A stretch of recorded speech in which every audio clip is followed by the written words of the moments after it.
सत्यमेव जयते। हमारे चैनल रोग मुक्त शरीर में स्वास्थ्य की पाठशाला में आप सभी लोगों का हार्दिक स्वागत है। आज हम आपको बताएंगे, हमेशा स्वास्थ्य के बारे में बताते रहते हैं, आज हम बताएंगे कि व्रत या उपवास या फास्टिंग, इसका हमारे शरीर से क्या संबंध है। क्या ये भी हमारे शरीर को स्वस्थ रखने में सहायक है, या ये क्रिया हमारे शरीर के अंदर के गंभीर रोगों को भी ठीक कर सकती है, जिसका कि बहुत बड़ा महत्व हमारे जीवन में है। क्योंकि आप सभी जानते हैं कि ईश्वर ने हमारे शरीर को स्वस्थ एवं निरोगी रखने के लिए, चाहे शारीरिक रूप से हो, चाहे मानसिक रूप से हो, चाहे आध्यात्मिक रूप से हो, उन्होंने बड़ा ही एक सिस्टमेटिक सिस्टम बना के रखा है कि चाहे आप मानिए उन चीज़ों को, आप मानिए, विश्वास करिए, चाहे उसको आप उन्होंने पूजा की विधि से आपको बताया हो, यानी पूजा की विधि से उसको जोड़ दिया हो, या उस चीज़ को आपके साइंटिफिकली विज्ञान से जोड़ दिया हो, या उस चीज़ को आपको नेचर से जोड़ दिया हो।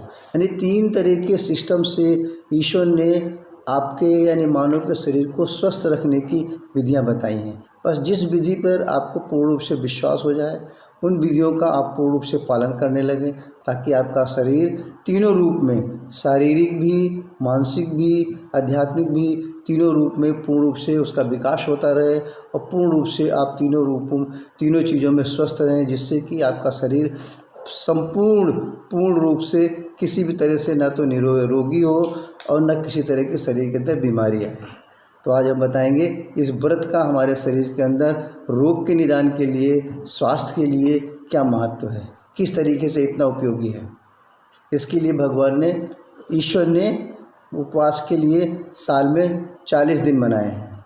सोचिए जरा सा, आप कल्पना करिए कि इस शरीर का हमसे ज़्यादा हमारे ईश्वर ध्यान रखते हैं और उन्होंने पहले से सारे सिस्टम बना दिए हैं। वो 40 दिन कौन कौन से हैं, उनको आप ध्यान दीजिए। ना समझ पा रहे हों या भूल रहे हों, आगे भूल जाएं तो उसको नोट करके रखें।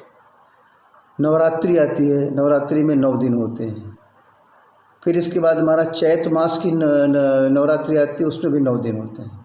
एक दिन जन्माष्टमी को होता है, एक दिन शिवरात्रि को होता है। कितने दिन हो गए आपके? 20 दिन हो गए। देखिए जरा क्या क्या सिस्टम से बनाया है। फिर शेष 20 दिन जो आपके शेष 20 दिन बचते हैं, वो कौन से? कोई एकादशी को रहता है व्रत, कोई पूर्णिमा को, कोई मंगलवार को, कोई शनिवार को, कोई सोमवार को, कोई बृहस्पतिवार को, जो जैसे दिनों में रहता है उस प्रकार अगर इन दिनों को जोड़ दें तो ये करीब 20 दिन हो जाते हैं। इस प्रकार से हमारे शरीर को स्वस्थ रखने के लिए ये 40 दिन ही काफ़ी हैं। अगर इन 40 दिनों का पालन पूर्ण रूप से उपवास के रूप में या व्रत के रूप में या फास्टिंग रूप में कर लें तो हमारे शरीर के लिए बहुत ही उपयोगी है। अब प्रश्न सबसे बड़ी चीज़ आती है कि इन व्रत को हम रखें कैसे। व्रत तो हम जान गए, लेकिन व्रत के तरीके क्या रखने के लिए? तो व्रत को तरीके रखने के लिए 2 विधियाँ बताई गई हैं, एक फलाहार और दूसरा निराहार।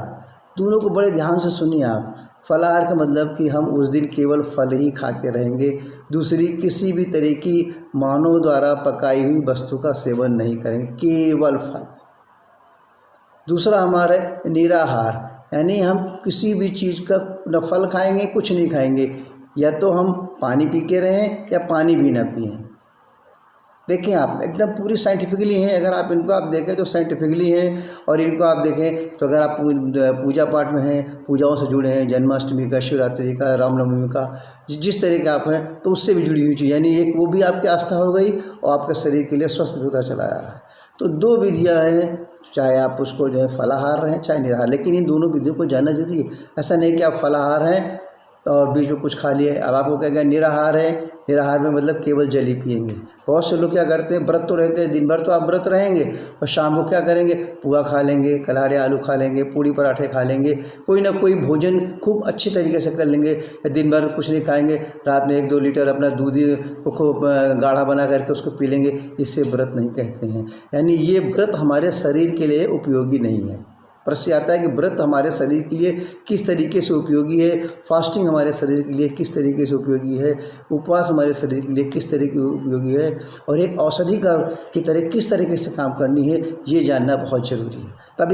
तभी आपको पूर्ण रूप से उस व्रत का लाभ हो। फिर इसके बाद एक ऐसा भी और व्रत है जिसको कि आप रोज़ रख सकते हैं। कोई जरूरी नहीं कि आप 40 व्रतों में का पूर्ण रूप से अगर पालन नहीं कर सकते तो एक ऐसा व्रत जिसको आप रोज़ रख सकते हैं। रोज़ रखने वाला व्रत जो है उसको आप जो है अपने लाइफ स्टाइल में हमेशा रख सकते हैं, जिसमें कि सबसे इम्पॉर्टेंट चीज़ है कि सुबह का खाना अगर मान के चलिए आप 12 बजे तक खा लेते हैं तो शाम का खाना 6 बजे खाइए। यानी दोपहर में 6 घंटे का आप गैप रखिए, 6 घंटे का बीच में इंटरवल रखिए, 6 घंटे का समय कम से कम एक दूसरे खाने के बीच में रखिए।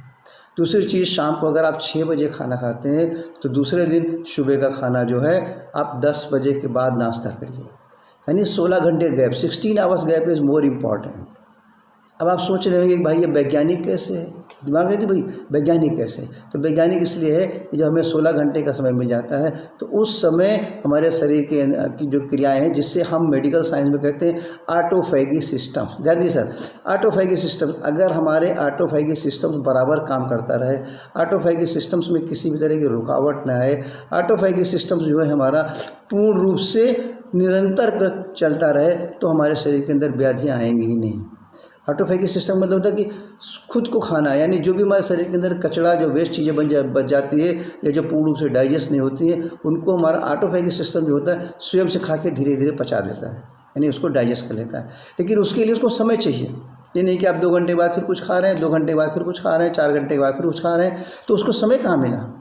यानी थोड़ा खा रहा है, ऊपर से आप लोड दे रहे हैं, फिर थोड़ा सा वो उस चीज़ को डाइजेस्ट कर रहा है, फिर आप लोड दे रहे हैं। तो हमारे शरीर के अंदर की जो एक विशेष क्रिया है, चारों क्रियाओं में होमोस्टेटिस बता चुके हैं आपको पहले, और इसके पहले हमारा जो है 4 जो क्रियाएँ बताई थी उसके अंदर हमारा एक ऑटोफैगी सिस्टम्स भी है। तो यहाँ पर एक तरह से आप ये समझें कि अगर आप साइंस को मानते हैं, साइंस विश्वास करते हैं, तो ये हमारे ऑटोफैगी सिस्टम्स को इम्प्रूव करती है, ऑटोफैगी सिस्टम्स को हमारे सुचारू रूप से चलाती है।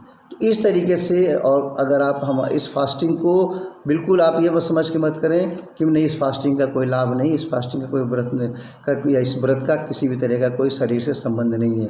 इसका शरीर से संबंध पूर्ण रूप से बहुत ही लाभकारी है और एक तरह का पूर्ण रूप से आपका औषधि है। तो हम चाहते हैं कि अगर रोज़ वाला पसंद आपका आया हो तो ये करिए, जो 40 दिन वाला होता है वो आपका, ये दोनों तरीके के तरीके आपके पास हैं। जिस तरीके का आपको अच्छा लगे उस तरीके के या उस नियम को आप पालन करें और अपने शरीर को पूर्ण रूप से स्वस्थ रखने में इस फास्टिंग की विधि को, इस व्रत की विधि को, इस उपवास की विधि को, इस ऑटोफैगी सिस्टम्स को पूर्ण रूप से चालू रखें ताकि आप पूर्ण रूप से स्वस्थ रहें और ज़्यादा से ज़्यादा लोगों को इस चीज़ को बताने की कोशिश करें, ताकि बहुत छोटी सी चीज़ है, व्रत तो सभी रखते हैं लेकिन उसका फ़ायदा नहीं उठा पाते हैं। किस तरीके से रखना है, कैसे रखना है, क्या विधियाँ है, ये जानना बहुत ज़रूरी है। सत्यमेव जयते।